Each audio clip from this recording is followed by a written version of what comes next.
He wasn't a warrior. He wasn't even a soldier. He was just a shepherd boy.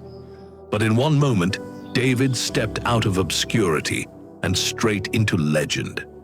The Israelite army stood frozen. Day after day, Goliath, the Philistine champion, marched into the valley, towering nearly 10 feet tall, armor gleaming, sword like a tree trunk, voice echoing across the battlefield. "Send out your best man. He roared. Let him fight me. Winner takes all." For 40 days, no one dared move. Not one soldier, not even King Saul. Fear paralyzed them. Then came David, too young to fight, too small to matter. He was only there to deliver food to his brothers. But when he heard Goliath mocking God and humiliating Israel, he didn't stay quiet. He didn't walk away.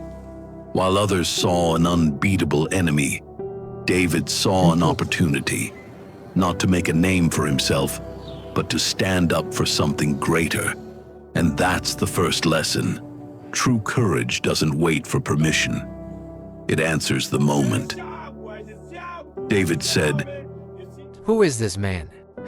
He should defy the armies of the living God." His brothers mocked him. The soldiers rolled their eyes. Even Saul tried to talk him out of it. But David's faith was louder than their doubt. He remembered the lions and bears he'd fought off to protect his sheep, and he believed if God saved him then, he'd do it again. Saul offered David his royal armor, but David took it off. It was heavy, unfamiliar. It didn't feel right. Another lesson: you don't need to fight with someone else's weapons. You fight best with what's already in your hands. So David stepped into the valley with no sword, no shield, just a sling, 5 smooth stones, and the kind of confidence that only comes from faith. Goliath laughed. "Am I a dog that you come at me with sticks?" But David stood firm. "Here you come with sword and spear. I come in the name of the Lord." The crowd fell silent. David reached into his pouch. 1 stone, a single shot, and the giant collapsed. Just like that, the impossible was done. David didn't just defeat Goliath. He exposed the fear that had silenced an entire army. He showed what happens when belief outweighs intimidation. When you stop measuring yourself against the size of the problem and start trusting the size of your purpose. And there's more. David didn't wake up that morning expecting to fight. He wasn't chasing a crown. He was bringing bread and cheese. But when the moment came, he was ready. That's what happens when you stay faithful in the small things.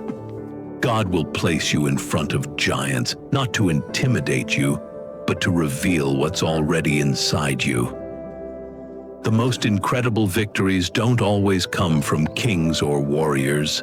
Sometimes they come from the overlooked, the underestimated, the ones who've been training in silence, fighting lions when no one's watching. And that's the real miracle of David's story. It wasn't about brute strength.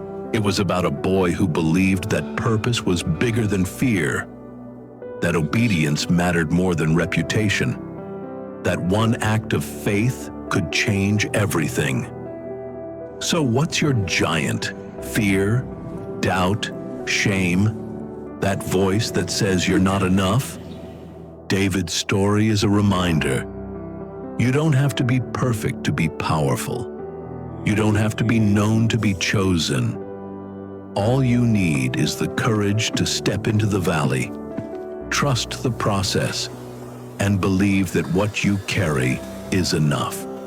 Because sometimes, the biggest victory isn't slaying the giant, it's having the faith to face it. And just like that, the boy who showed up with lunch walked away with destiny in his hands. Ready to explore more biblical adventures? Subscribe now and join thousands of families discovering God's amazing stories together.